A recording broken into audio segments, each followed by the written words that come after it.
आइए आज स्टार्ट करते हैं रिजोनेंस। रिजोनेंस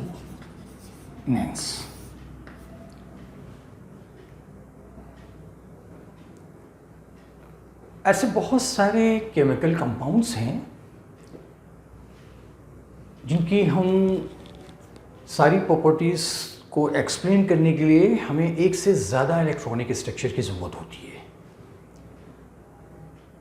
और इस प्रॉपर्टी को, इस फिनोमेना को नाम दिया गया रिजोनेंस।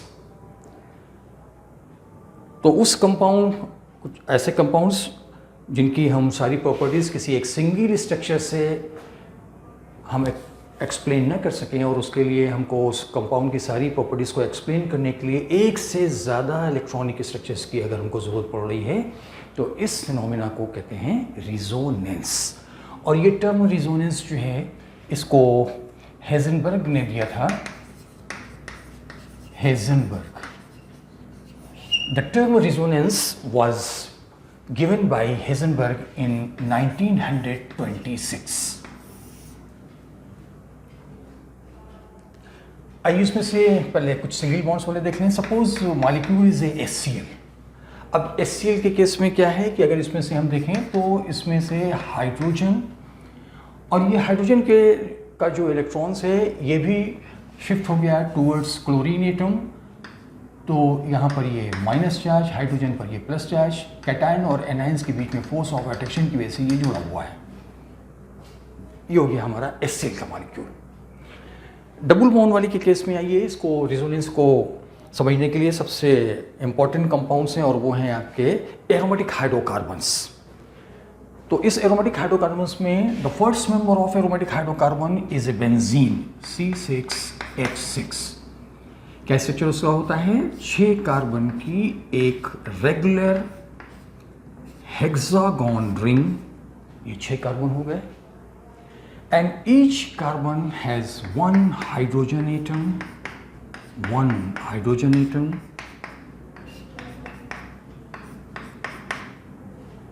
और चौथी वैलेंसी में इसका कार्बन की pz ऑर्बिटल का एक इलेक्ट्रॉन, ये चौथी वैलेंसी।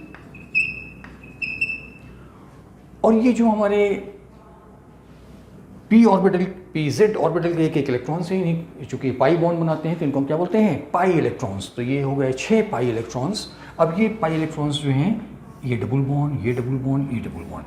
FA केकुले ने ये 1828 और 30 के आसपास ये बेंजीन का ये स्ट्रक्चर प्रपोज किया था। अब जब ये बेंजीन का एक स्ट्रक्चर हो गया, लेकिन बाद में ये देखा गया कि इसमें अगर ये बेंजीन का ये एक्चुअल स्ट्रक्चर नहीं था। क्यों? क्योंकि अगर ये बेंजीन का ये स्ट्रक्चर है, तो अब इसमें से क्या हो रहा है कि इसको मान लीजिए C1, C2, C3, C4, C5 and C6। अब ये क्या कर रहा है कि C1 और C2 जो है इसके बीच में डबल बॉन्ड, C2 C3 के बीच में सिंगल बॉन्ड, C3 C4 के बीच में डबल बॉन्ड, C4 C5 के बीच में सिंगल बॉन्ड, C5 और C6 के बीच में फिर डबल बॉन्ड। तो double bond, single bond, double bond, single bond, double bond, ये इस तरह का। तो इसमें से 2 तरह की बॉन्ड लेंथ होनी चाहिए थी। Carbon carbon single bond length वहीं फिर आपको मालूम है, तो इसकी होती है, तो कितनी होनी चाहिए थी? 1.54। इसकी कितनी होनी चाहिए थी? 1.33 एंगस्ट्रॉम होनी चाहिए थी। लेकिन बेंजीन की जो बॉन्ड लेंथ, बेंजीन में कार्बन कार्बन जो बॉन्ड लेंथ है, ये बॉन्ड लेंथ होती है 1.39 angstrom.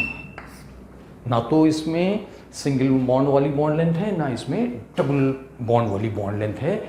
All carbon carbon bond length in benzene are 1.39 angstrom. तो अब जो 1.39 एंगस्ट्रॉम का हो गया, बॉन्ड लेंथ हो गया, इसी बॉन्ड लेंथ से तो ये वाला स्ट्रक्चर, तो केकुले कि इस स्ट्रक्चर में जो ऑब्जेक्शन आया था, वो ऑब्जेक्शन यही आया था कि इसमें से मान लीजिए कि अगर हम इसका क्लोरीनेशन कर दें, और क्लोरीनेशन भी जो है इसको 2 टाइम्स क्लोरीनेशन कर दें, तो जो 2 टाइम्स क्लोरीनेशन कर दें तो इसमें से हमको मिलेगा Cl डबल बॉन्ड, एक में और दूसरा क्लोरीन ये लग गया, ठीक है।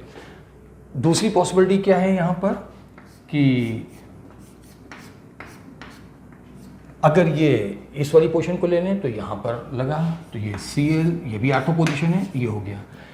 तो क्या इसमें दो तरह के ऑर्थो प्रोडक्ट मिलने चाहिए, एक वो ऑर्थो प्रोडक्ट जिसमें कार्बन कार्बन के बीच में सिंगल बॉन्ड हो, और एक वो प्रोडक्ट जिसमें कि कार्बन कार्बन के बीच में यहाँ पर सिंगल बॉन्ड हो और यहाँ पर डबल बॉन्ड हो। तो दो अलग प्रोडक्ट हो गए कि नहीं हो गए। लेकिन बेंजीन के डाइक्लोरिनेशन पर जो ऑर्थो डाइक्लोरोबेंजीन बनता है वो उसका सिर्फ एक ही प्रोडक्ट बनता है, उसमें दो प्रोडक्ट नहीं बनते हैं। और इसके हिसाब से दो प्रोडक्ट बनने चाहिए, एक वो प्रोडक्ट जिसमें जिस दो कार्बन पर क्लोरीन जुड़ा हुआ है वहाँ पर डबल बॉन्ड होना चाहिए, एक वो प्रोडक्ट जिसमें जिन दो कार्बन पर क्लोरीन जुड़ा हुआ है वहाँ पर सिंगल बॉन्ड होना चाहिए। तो ये ऑब्जेक्शन जो जब केकुले के स्ट्रक्चर पर आया तो केकुले ने कहा कि नहीं, ये जो हमारा बेंजीन का जो स्ट्रक्चर है ये कोई हम बेंजीन के को एक सिंगल स्ट्रक्चर से डिफाइन नहीं कर सकते हैं, एक्सप्लेन नहीं कर सकते हैं, रिप्रेजेंट नहीं कर सकते हैं। होता यह है कि इसमें से इसके जो पाई इलेक्ट्रॉन्स हैं they are in a state of rapid oscillation, ये ऑसिलेट करते रहते हैं और बहुत तेज़ी के साथ ये ऑसिलेट करते रहते हैं। अब जब ये ऑसिलेट करते रहते हैं तो अगला स्ट्रक्चर कैसा बन जाएगा, हमारा अगला स्ट्रक्चर हो गया ये डबल बॉन्ड, अब यहाँ आ गया, डबल बॉन्ड यहाँ गया, डबल बॉन्ड यहाँ आ गया। तो अब ये इन स्टेट ऑफ रैपिड ऑसिलेशन हो गया। जब रैपिड ऑसिलेशन हो गए तो अल्टीमेटली हुआ क्या कि ये 6 पाई इलेक्ट्रॉन्स जो हैं, ये 6 पाई इलेक्ट्रॉन्स इसके अंदर इस तरह से ये रिवॉल्व कर रहे हैं, और रिवॉल्व करने की वजह से ये एक 6 पाई इलेक्ट्रॉन्स की एक रिंग बना देते हैं। और चूंकि 6 पाई इलेक्ट्रॉन्स की जब ये कंप्लीट एक रिंग बन जाती है, इसको बोलते हैं delocalised 6 pi electrons. So all the 6 pi electrons are of benzene are in a state of rapid oscillation to form aromatic septet ring। ये aromatic septet ring जो बनी है ये 6 pi electrons हैं और ये rapid oscillation कर रहे हैं। तो rapid oscillation जब हम कर रहे हैं तो अब इस स्ट्रक्चर में क्या हो गया, यहाँ पर देखें किसी भी कार्बन कार्बन में यहाँ पर ये वाला बॉन्ड डबल है तो यहाँ पर सिंगल हो गया, फिर सिंगल है फिर डबल हो गया, तो एक दूसरे में कन्वर्ट हो रहे हैं। इसका मतलब ये हुआ कि इसमें से कार्बन कार्बन बॉन्ड जो है ना तो कोई भी कार्बन कार्बन बॉन्ड ना वो सिंगल है ना डबल है, but it is in between single and double. तो इसीलिए इसमें इसकी जो बॉन्ड लेंथ आती है कार्बन कार्बन की बेंजीन में, ये बॉन्ड लेंथ आती है 1.39, सिंगल से थोड़ा सा छोटा, डबल से थोड़ा सा बड़ा। तो ये इसके अंदर सब में पार्शियल डबल बॉन्ड कैरेक्टर आ गया। तो ये बेंजीन का स्ट्रक्चर। तो अब क्या मतलब हुआ कि बेंजीन जो है, बेंजीन को हम एक सिंगल स्ट्रक्चर से हम रिप्रेजेंट नहीं कर सकते हैं, और बेंजीन का जो स्ट्रक्चर है वो एक्चुअली दो स्ट्रक्चर का हाइब्रिड बीच का एक स्ट्रक्चर है जिसको हम कहते हैं रिजोनेंस हाइब्रिड। ये हो गया रिजोनेंस हाइब्रिड हो गया। तो बेंजीन को हम किसी एक सिंगल स्ट्रक्चर से।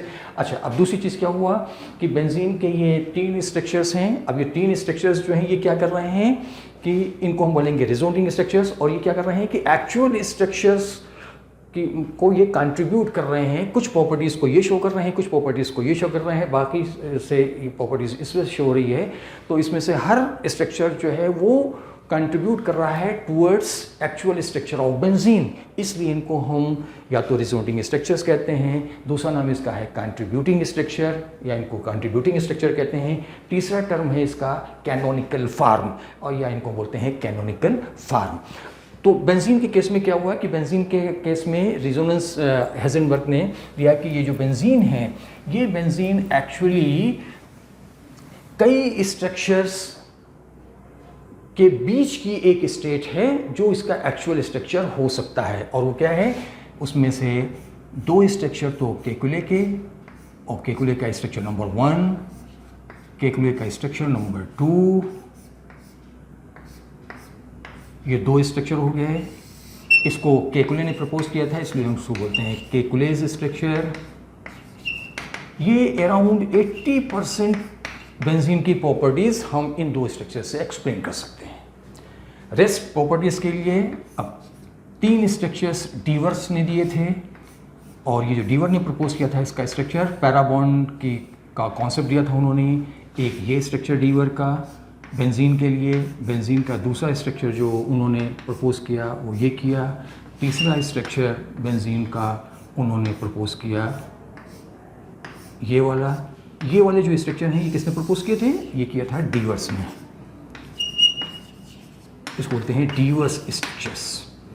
तो अब 80% अराउंड ये करते हैं, बाकी की जो प्रॉपर्टीज़ हैं वो एक्सप्लेन कर बेंजीन की हम एक्सप्लेन कर सकते हैं with the help of Divers structure.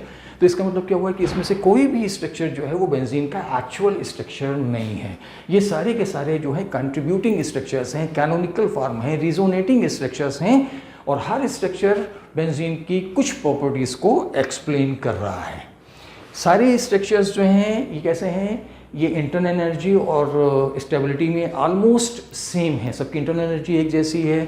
तो ये स्ट्रक्चर्स हो गए। अब ये सारे स्ट्रक्चर्स जो हैं इनसे लेकर के एक हमने रिजोनेंस हाइब्रिड बना दिया, और उसमें रिजोनेंस हाइब्रिड क्या है कि 6 पाई इलेक्ट्रॉन्स जो हैं वो 6 कार्बन की जो रिंग है उसके अंदर ये इक्वली डिस्ट्रीब्यूटेड हैं, हाईली डीलोकलाइज्ड हो गए हैं, जिसकी वजह से कार्बन कार्बन की बॉन्ड लेंथ, अब जो कार्बन कार्बन की बॉन्ड लेंथ है वो हम यहाँ से एक्सप्लेन कर देंगे।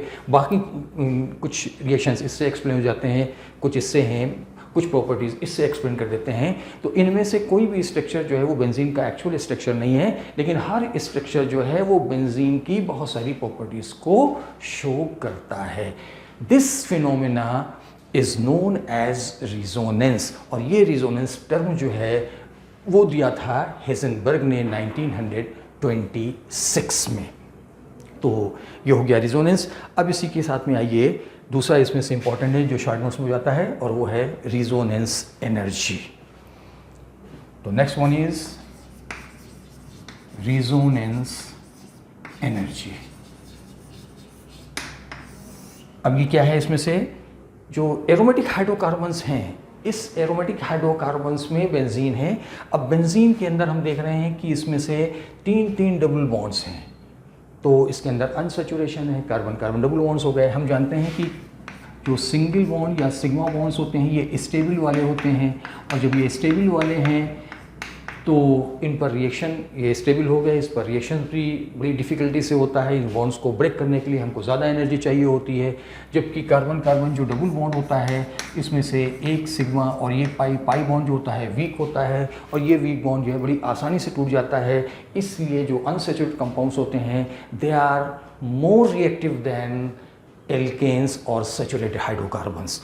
अब इस बेंजीन के अंदर क्या हो रहा है कि ये हाइड्रोजन से जुड़ा हुआ है, तो अब इसमें बेंजीन जो है जनरली इसके डबल बॉन्ड पर रिएक्शंस नहीं होते हैं। रिएक्शंस कहाँ पर होंगे, ये सिग्मा बॉन्ड पर हो रहे हैं। तो अब इसके अंदर डबल बॉन्ड भी है, और ये डबल बॉन्ड जो हैं वो डबल बॉन्ड के रिएक्शंस नहीं दे रहे हैं, ये स्टेबल वाले डबल बॉन्ड्स हैं, रिएक्शंस यहाँ पर नहीं हो रहा है। जब भी एरोमेटिक हाइड्रोकार्बन्स में हम सब्स्टिट्यूशन रिएक्शन करेंगे, इलेक्ट्रोफिलिक सब्स्टिट्यूशन रिएक्शन, तो ये इलेक्ट्रोफिलिक सब्स्टिट्यूशन रिएक्शंस देता है। तो aromatic hydrocarbons undergo electrophilic substitution reactions rather than addition reactions. तो अब जब हम इसमें से क्लोरीन का रिएक्शन करा रहे हैं, तो क्लोरीन जो है वो डबल बॉन्ड पर रिएक्शन करके कहाँ रिएक्शन कर रही है, सिंगल बॉन्ड पर कर रही है, और डबल बॉन्ड पर रिएक्शन नहीं हो रहा है। इसका मतलब क्या हुआ कि बेंजीन रिंग के जो डबल बॉन्ड हैं वो कैसे हैं, वो इनर्ट हैं, वो स्टेबल वाले हैं, वो आसानी से ब्रेक नहीं हो रहे हैं, इसीलिए इस पर रिएक्शन नहीं होता है। तो और ये क्यों ऐसा हो रहा है, जिन कंपाउंड्स की रिजोनेंस एनर्जी, एरोमेटिक कंपाउंड जितनी ज़्यादा रिजोनेंस एनर्जी होगी वो कंपाउंड उतना ही स्टेबल होगा। More resonance energy means more stable aromatic compound. तो नेक्स्ट क्लास में हम लोग डिस्कस करेंगे रिजोनेंस एनर्जी।